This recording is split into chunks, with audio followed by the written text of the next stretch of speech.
பல கோடி மதிப்புள்ள பான் மசாலா விளம்பரத்தில் நடிக்க நடிகர் மாதவன் மறுத்துள்ளது வியப்பை ஏற்படுத்தி உள்ளது. நடிகர் மாதவன் மாடலாக இருந்து திரை உலகிற்கு வந்தவர். தமிழில் சாக்லேட் பாயாக வலம் வந்தவர். தற்போது 56 வயதானாலும் உடலை கட்டுக்கோப்பாக வைத்திருப்பவர். பாலிவுட்டில் கால் பதித்து அசத்தியவர். பாலிவுட்டில் பல நடிகர்கள் பான் மசாலா விளம்பரத்தில் நடித்துள்ளனர். ஷாருக் கான், அக்ஷய் குமார், அஜய் தேவ்கான், கிருத்திக் ரோஷன் போன்றவர்கள் கூட பான் மசாலா விளம்பரங்களில் நடித்துள்ளனர். தெலுங்கு நடிகர் அல்லு அர்ஜுன், மகேஷ் பாபு ஆகியோரும் பான் மசாலா விளம்பரங்களில் தோன்றியிருக்கின்றனர். ஆனால் நடிகர் மாதவன் பான் மசாலா விளம்பரத்தில் நடிக்க மறுத்துள்ள தகவல் இப்போது தெரிய வந்துள்ளது.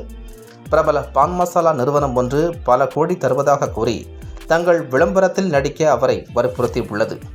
ஆனால் அவரோ பணம் முக்கியமல்ல, எனது ரசிகர்களை தவறான வழிக்கு செல்ல நான் காரணமாக இருக்க மாட்டேன் என்று கூறி மறுத்துவிட்டார். சமீபத்தில் நடிகர் ஜான் ஆப்ரஹாமும் பான் மசாலா விளம்பரங்களில் நடிக்கும் நடிகர்களை விமர்சித்திருந்தார்.